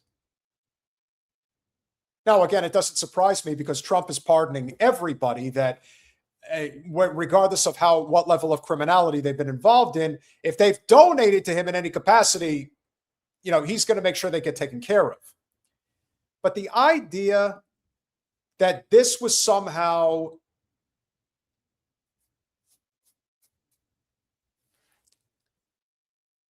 it speaks to a much bigger problem here. Because Trump has pardoned so many people, you tend to forget that there could be some people slipped in there that just didn't make the headlines. Again, I understand that some people may have heard about it, but I didn't hear about it. I think that this is a pretty big deal. I think if you're going to understand why somebody would be acting in a criminal behavior or would have criminal behavior, this is also somebody who apparently lives very high on the hog. He apparently has a multi-million-dollar home. Again, he works as the COO, or did work as the COO of Turning Point USA. Now, I say did because apparently he still does, but apparently there was a point where he didn't. Colin, if you would, please.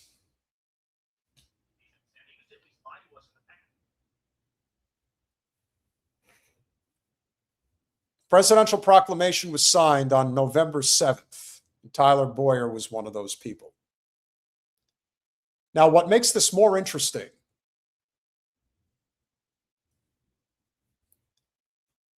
there is a letter that was sent on September 2nd of 2025. Colin?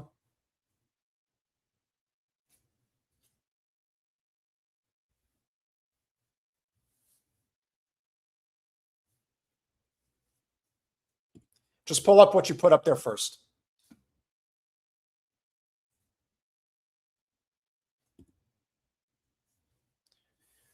On September 2nd, 2025, Tyler Bowyer was demoted from his role as COO of Turning Point USA after Charlie Kirk announced major organizational changes. Charlie specifically pushed for a Doge-style internal audit, trace every dollar, slow the cash burn, follow the money, accountability. 8 days later, Charlie was removed. The same day Charlie died, Tyler Bowyer was rehired. The Doge-style audit was canceled. Great question. Why was Tyler rehired the same day Charlie died? The same day? I mean, come on, you make this too obvious. Why was the Doge-style audit immediately scrapped? Because it would likely show their financial ties to Israel and the State Department. Where is Erika carrying out Charlie's last wishes? Oh, she's, making movies for the CIA, probably. No one finds this odd? Of course we find it odd. Now, this is likely going to hit our channel again, but again, all roads point to Israel.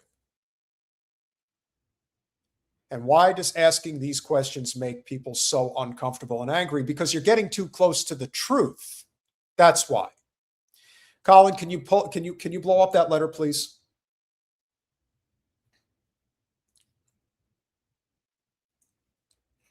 September 2nd, 2025.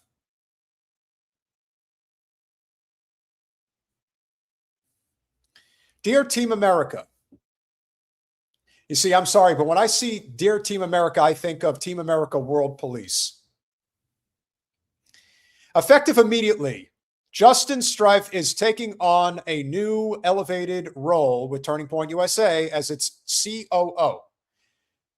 Since joining TPUSA in 2020, Justin has led Turning Point USA's fundraising division and in his more recent years has been involved in some organized operations, filling the COO role in many ways, but now officially taking on a title and expanded responsibilities.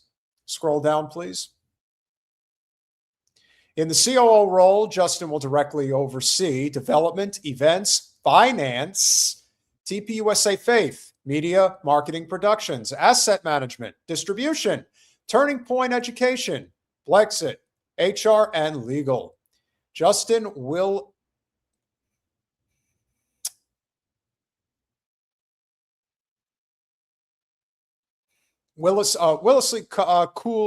concede. Again, I can't read that shit. I don't know what the hell those words are. Andrew Cipher in the National Field Program. In this role, I have empowered Justin, among other priorities, to engage in an organizational-wide Doge effort.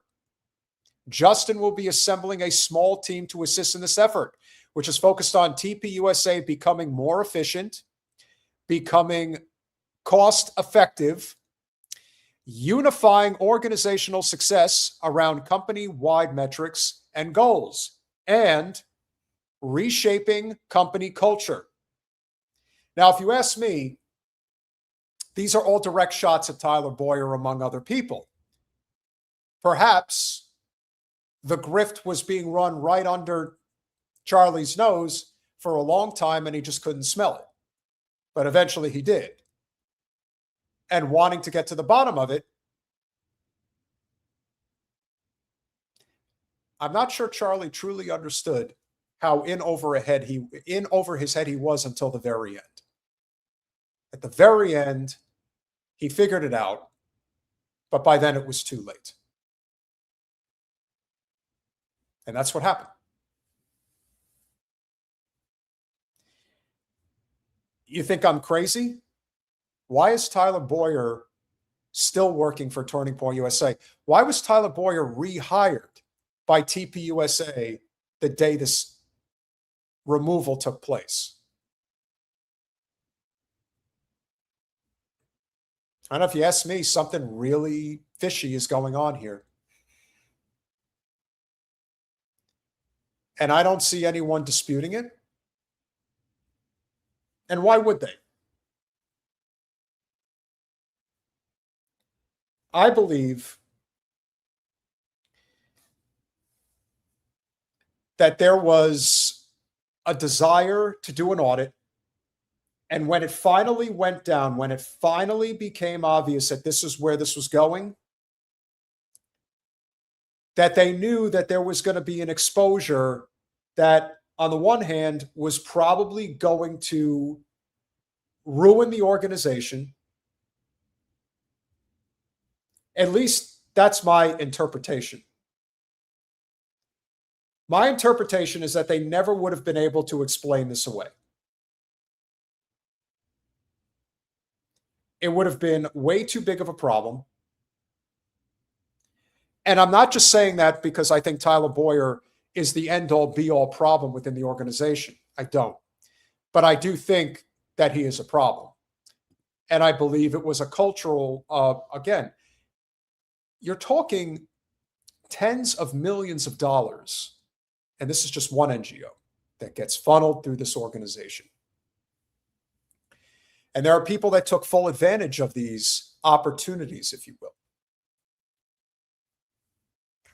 It has been reported that Tyler Bowyer was also a closeted homosexual and was basically taking advantage of young male interns with his position. Is it possible? It could be hearsay. But is it that far-fetched? Is it that far-fetched that people get drunk with power and then they start doing things that they shouldn't?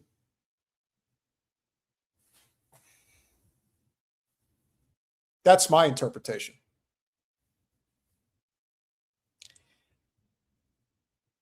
You are not going to convince me that A, Israel did not have a hand in what took place on September 10th, just like they have had their hands in just about every single thing that has been going on politically for quite some time. And now you have somebody within the organization that clearly has a lot of skeletons that have not fully been exposed. Now, I'm not saying she's the end-all be-all and answers every question with complete transparency, but I'd like to think somebody who really knew the ins and outs of Turning Point USA, like Candace did, can say what she says here. So another person who wrote us was telling me the story about Tyler Bowyer's involvement in like Maricopa County politics in general. Like, what did he do before in Arizona?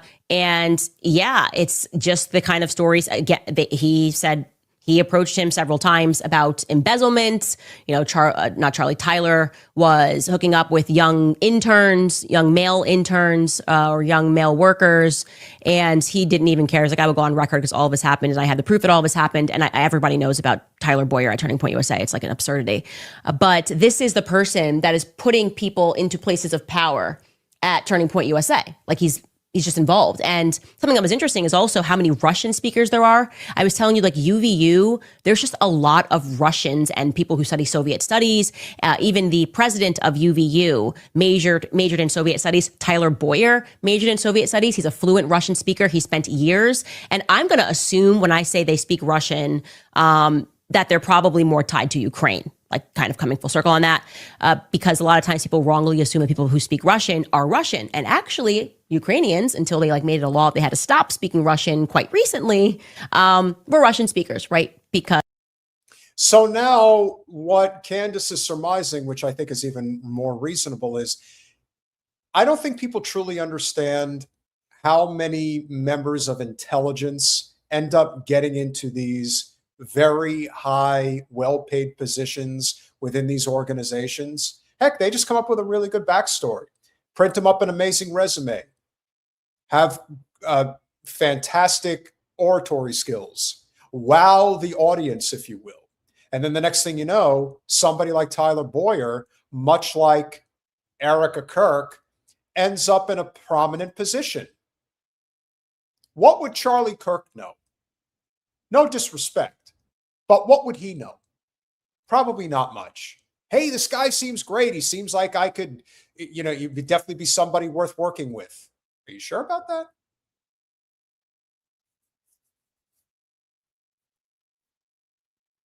The internet is forever and they can suppress us all they want, but that's why we band together. We make sure the message gets out there. That's our goal. And Candace is right. And I believe that what we are witnessing here is a story that simply can't die. They want it to die because they want to get back to business as usual.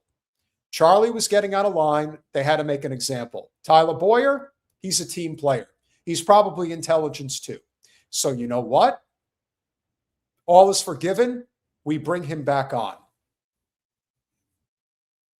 So who brought him back? That's the big question. Was it Erika Kirk? Did Erika Kirk bring back Tyler Bowyer? Well, she's the one in charge. She's been in charge. And I got to tell you, when it comes to Erika Kirk,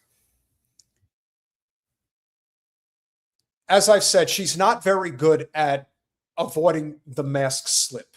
It slips constantly with her, constantly. And to the sleuths online who have discovered her CIA videos, among other things, propaganda movie that she did. Here's an interesting photo shoot that somebody discovered that I guess anonymously decided to post on social media. Again, there is probably a plethora of these. that are just waiting to be exposed, that no one knew about, but they know now.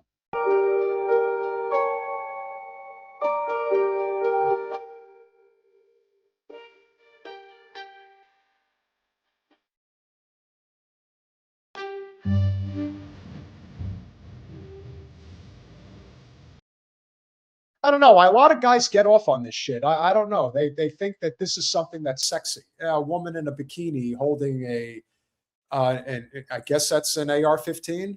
Yeah, that's what does it for him, I suppose. Now,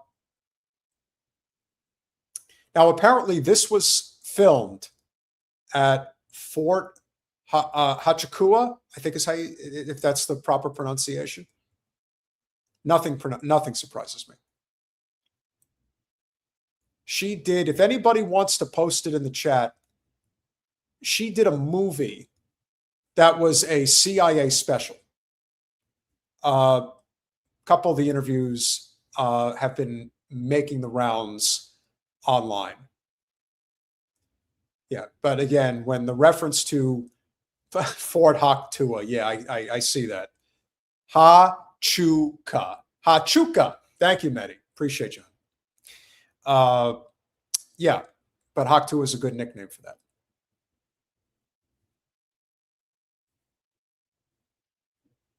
Wow, did Charlie really not know anything about this woman before he got married to her? Or as Jenna suggested, maybe it's just one big scam, one big setup from the very beginning. And everyone was willing to go along with it until Charlie wasn't willing to go along with it. Wachuka. Thank you, Rach. Appreciate it. Like I said, not very subtle. Not very subtle at all.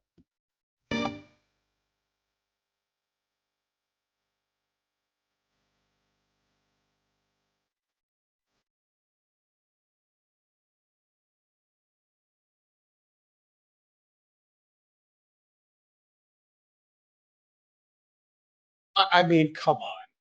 I mean, at some point, you just have to say, does anyone really believe this? That's why we're going to have a great conversation coming up very soon with John Fugelsang, who many of you may remember from America's Funniest Home Videos. He's been a political and social commentator for a long time. He's got his own, I think he's on Sirius XM, if I remember correctly. But he wrote a book that I think is definitely worth either reading or listening to, called The Separation of Church and Hate. And one of the things that Turning Point USA has attempted to do, and as always, as all of these NGOs attempt to do, if they are of the Christian conservative bend, is to try to create this illusion of, you know, the perfect nuclear family existence. Erika Kirk is that person. He would drop his things. He's home. Shabbat shalom. God, it's like a dead giveaway. She's like winking at you saying, yeah, this is a joke. Don't take it seriously. I'm still going to get money. But come on.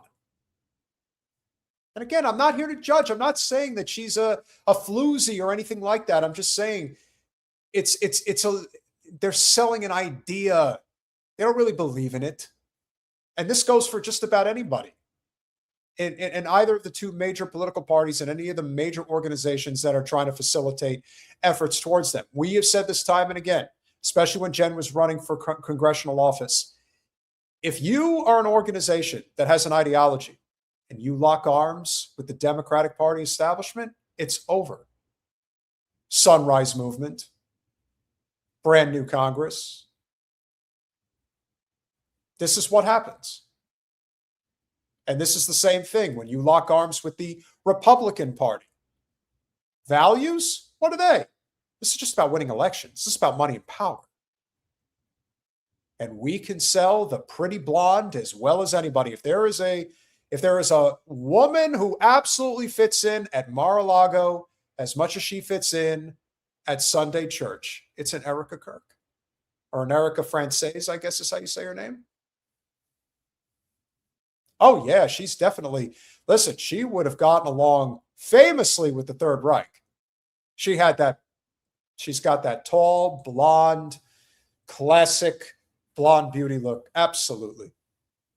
They would have sold that for all it's worth. And that's what they're doing here. Selling it for all it's worth. Yeah, that's a good example. Yes, absolutely. That's a very good reference. You referenced The Truman Show. Jen will definitely put your comment up. That's for sure.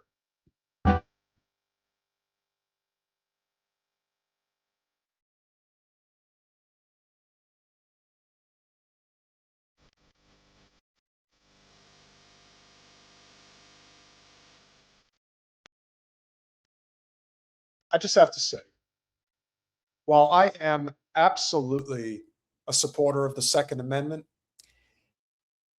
this obsession with guns by certain people, it's not healthy. And what's amazing is that gun enthusiasts, they're typically the least likely to commit gun violence. But the obsession with guns is weird. It's weird. It's a fetish. I've never seen To Die For, but considering what I think I understand the basic premise of the movie is about, I probably should see it. It's probably worth checking out.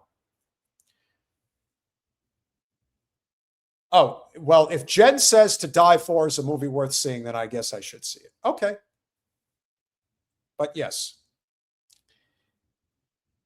Much like Fuentes is not who he appears to be, Erika Kirk is not who she appears to be. And never was. Now, how long the script can go on, I don't know. But here's what I do know and what I do believe. Turning Point USA is not going to die just yet. Why? Well, they're going to continue to get a lot of money, and they have gotten a lot of money. But if there's one thing that I truly believe that Charlie Kirk was good at, he was a very good, he was a rally monkey, if you will. He could attract a crowd, and he can push a narrative better than most can.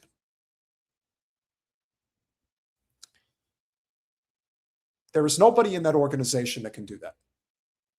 Nobody. So they have a lot of money, but they are going to fall flat in the long run because there's just too much out there now that's exposed. And once the high comes down with all the money, people like Erika Kirk and Tyler Bowyer are going to have a lot to answer for. It's not going to happen today. But hey, if the GOP, for example, gets cleaned out in the midterms and all the money that they're going to push through Turning Point to try to get the vote out with the youth, that's what's going to happen. After that, they're going to have a lot to answer for. That's kind of how it works. And as we bring the conversation full circle this evening, I have one more thing that I want to point out about the dangers of not dealing with this problem.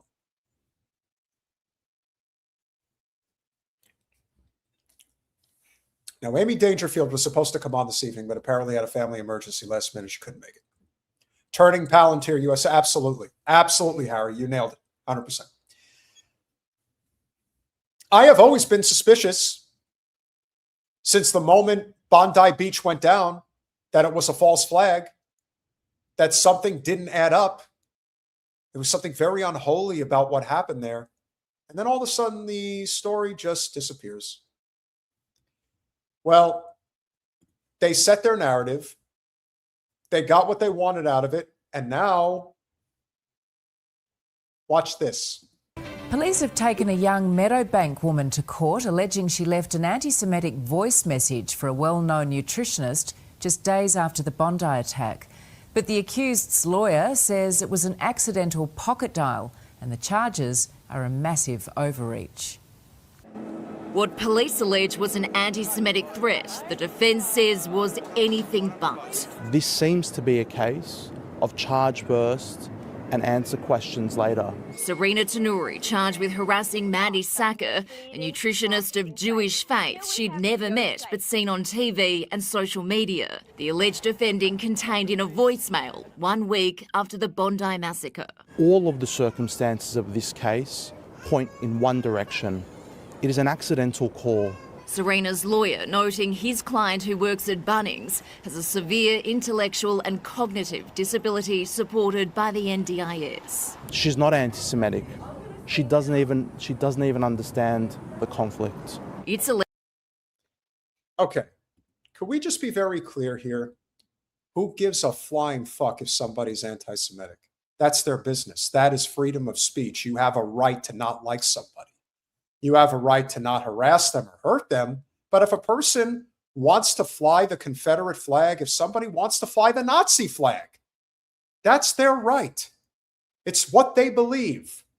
Either we have constitutional rights or not, or even in English common law, which is what Australia practices. But because she's a Zionist, and because we all know that the Zios are looking for places to go once the genocidal state of Israel is no more, well, now you're seeing it. Taking advantage of a person with cognitive deficiencies. That's what we're seeing here. Not in Australia. What am I missing? Tell me what I'm missing here.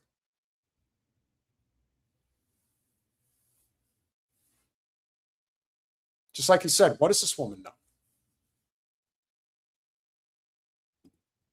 Serena sent a text to Mandy, writing, "Hey, how are you? Is this Mandy? I saw somewhere that you helped Katie from Married at First Sight with her nutrition. I was wondering if you could help me as well, Serena." Around 5 hours later, a call from Serena's number went to Mandy's voicemail. No voices were heard on the recording, but Mandy claims she heard sounds she believed were gunshots, causing her immediate fear and nervousness. It could be a bed creaking. It could be someone snoring. The 26-year-old, who has also been hit with an AVO, pleaded not guilty today. The case is listed for next month, when a decision will be made on whether the charge is dropped or if the matter goes to a hearing. And you were very shocked to hear you've been charged from police? Especially like with my mental health. Just wish people could understand. Hayley Francis, 9 News. That's a very fair point, Mehdi. And I also think it's important for people to understand that one of the problems in the UK, more than anything else, is that you have these hunger strikes going on that are being completely ignored, but you also have this insane government overreach in London, not Ireland, but in England, and not in Scotland either. Hunger strikes over, that's good to know. But this is the danger. This overreach is real. And make no mistake, this lady, who looks exactly as you would probably expect her to look, this woman on the left was reaching out to her because she was looking for help with her nutrition, and apparently tried to chase her down. Wasn't harassing her, but had tried to get her attention for a while, and she never responded. And jumping to such a illogical conclusion that this person, who probably had no idea that she was Jewish, among other reasons, would suspect that she would have to put up with something like this. I feel so bad for this young lady. All she was looking for was help. And this guru thought that she was threatening her or shooting gunshots off in the telephone. Zionism is a mental disorder, and it needs to be lanced like a boil from humanity for good. However quickly that can happen. That one's for you, Jen. And that's our job. Once again, if you've enjoyed this conversation this evening, please consider going over to patreon.com/revolutionary change. For as little as $5 a month, you can become a supporter of our small but mighty and still growing channel. And we appreciate those that have chipped in once more in our super chats this evening. So let's give a big shout out. Let's see, where did we stop? We stopped right here with Deep Green VO with the 199. These Zio welfare queens should be arrested. Yeah, but, that's anti-Semitic. So unfortunately, that's not going to happen. Sked Ward Bobby with becoming a YouTube member. Thank you very, very much. Appreciate you being here, my friend. And our absolute favorite person, Saeed, gifting 50 Revolutionary Change memberships. Be on the lookout for your membership, ladies and gentlemen. Always a pleasure, my friend. And great to see you, Mohi. I think I said that right this time, Jen. Libertarian Social Dem with the $4.99. Tax laws credits social programs that encourage having children at the expense of others, such as childless must stop. Instead, single-payer UBI for all. Well, that would certainly be better than what we're stuck with right now. That's for sure. Just Me with the 1999 super sticker. Appreciate you very, very much. Thank you so much. Saeed with being a member for 5 months has to say, being childish here, but I suggest whenever you hear a Zio shout there, I'm Yisrael Chai, pronounce Kai, just reply, no, you're Israel Kara, Arabic for poop. I'm Yisrael Kara. Well, yeah, they are poop. There's no question about that. Gezin with the $5. Erika Kirk's ex Cabot Phillips works as a senior editor at the Daily Wire. Dated in 2017. I fact-checked it. Strange. Nothing strange. Just like Lil Ben Shapiro giving Turning Point USA $1 million on behalf of the Daily Wire. Because that makes sense. And finally, Jessica Mai, great to see you with the $4.99. Do you know Valhalla Channel? The real left needs to connect with him, and he has good old Erika clips. Hey, Rachel, if you can write that down, that would be awesome. We'd definitely be willing to check that out. We always welcome suggestions here from our amazing audience. So yes, absolutely, we will definitely be checking that out. Jen, could you put the name of our guest for Monday? Monday is Martin Luther King Day, and we will have an interesting guest I think you guys will all appreciate. For those that have been keeping up to snuff with what's going on in Minneapolis with ICE, baby. It turns out that a handful of Native Americans have been captured. And it is unfortunate, but right now, it could not have worked out better to have somebody like Kiara Tanta Quadgon, I believe is, or Quadgion, from the Mohegan tribe in Connecticut. So she will be joining us, and we will be addressing that story with the Native Americans and ICE on Monday, among other stories that we will cover for sure. So with that being said, smash that like button, share, subscribe, do all those things we ask you to do. We appreciate you all. We love you all. I'll see you Monday, and free Palestine. Good night, guys.